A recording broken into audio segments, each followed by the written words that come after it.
Welcome to my channel. आज का जो टॉपिक है वो है कैटालिस्ट एंजाइम। तो मेटालो एंजाइम में हम लोग कैटालिस्ट एंजाइम के बारे में डिस्कस करते हैं। तो चलिए स्टार्ट करते हैं आज का टॉपिक। ये जो कैटालिस्ट एंजाइम है हमारा वो बिहेव करता है पर ऑक्सीडेज एंजाइम की तरह। तो पर ऑक्सीडेज एंजाइम के बारे में हमने पिछले वीडियो में पढ़ा दिया है, तो आप वहाँ से देख सकते हैं कि पर ऑक्सीडेज एंजाइम क्या होता है, उसके स्ट्रक्चर, फंक्शन एंड उसके रिएक्शन को हमने डिस्कस किया था। जिस तरह पर ऑक्सीडेज एंजाइम जो था वो हाइड्रोजन पर ऑक्साइड के ऑक्सीडेशन में पार्टिसिपेट करता था, उसी तरीके से जो कैटालिस्ट एंजाइम है वो H2O2 यानी कि हाइड्रोजन पर ऑक्साइड जो है हमारा वो कन्वर्ट कर देगा वाटर एंड ऑक्सीजन में। ठीक है, तो यहाँ पे बेसिक सा फंक्शन दिया गया है कि catalyst is an enzyme that converts H2O2 into water and oxygen. Bacteria that contains this enzyme are usually aerobic, यानी कि एरोबिक बैक्टीरिया में ये कैटालिस्ट एंजाइम प्रेजेंट होता है। तो एरोबिक बैक्टीरिया क्या होता है, जिसको ऑक्सीजन का नीड हो, यानी कि ऑक्सीजन का ज़रूरत हो, उसे हम लोग एरोबिक बैक्टीरिया कहते हैं। ठीक है, तो यहाँ पे लिखा गया है ब्रैकेट में नीड ऑक्सीजन। नेक्स्ट हम लोग देखते हैं what is the structure of catalyst enzyme. तो कैटालिस्ट एंजाइम का जो बेसिकली स्ट्रक्चर होता है वो बना होता है कंसिस्ट ऑफ 4 पर ऑक्सीडेज लाइक मॉलिक्यूल।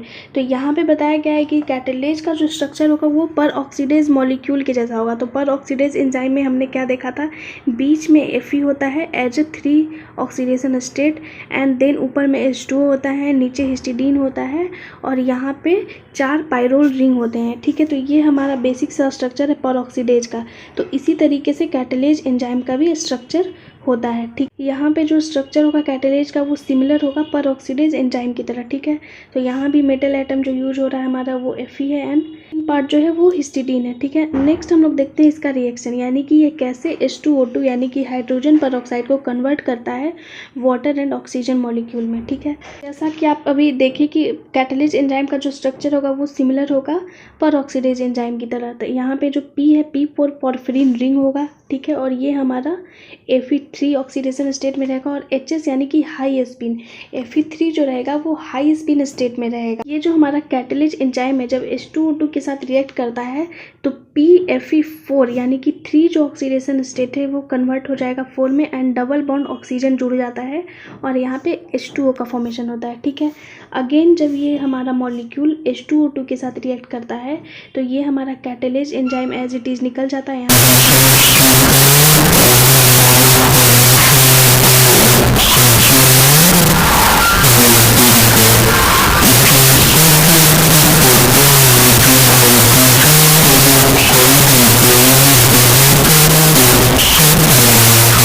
लीवर में जब H2O2 का फॉर्मेशन होता है तो वहाँ पे कैटालिस्ट एंजाइम क्या करता है, H2O2 को तोड़ देता है, यानी कि ब्रेक डाउन कर देता है या कन्वर्ट कर देता है ऑक्सीजन एंड वाटर में।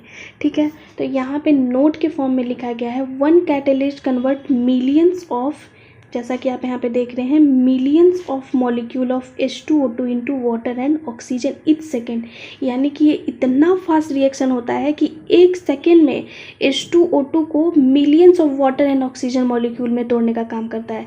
यानी कि मिलियंस ऑफ अगर H2O2 का फॉर्मेशन हो रहा है तो हर सेकेंड वो वाटर एंड ऑक्सीजन में तोड़ने का काम करता है एक कैटालिस्ट। ठीक है, तो यहाँ पे कैटालिस्ट के बारे में एक एक्स्ट्रा फैक्ट था। तो आज के टॉपिक में हमने क्या क्या पढ़ा, एक बार ओवरव्यू देख लेते हैं। सबसे पहले हम लोगों ने कैटालिस्ट एंजाइम के बारे में देखा कि कैटालिस्ट एंजाइम का फंक्शन क्या होता है, कौन से बैक्टीरिया में ये होता है, इसका स्ट्रक्चर कैसा होता है, एंड देन रिएक्शन ये कैसे H2O2 का फॉर्मेशन करता है, और देन एक नोट के फॉर्म में हमने देखा। तो आज का जो टॉपिक था वो हमारा यहीं पे ख़त्म होता है। तो अगर आपको स्क्रीनशॉट लेना है तो आप ले सकते हैं इस तरीके से। अगर आपको स्क्रीनशॉट लेना है तो इस तरीके से आप ले सकते हैं। ठीक है, तो आज का जो टॉपिक है वो यहीं पे ख़त्म होता है। अगर आपको मेरा वीडियो अच्छा लगे तो ज़्यादा से ज़्यादा लाइक कीजिए, शेयर कीजिए, सब्सक्राइब कीजिए। Thank you so much.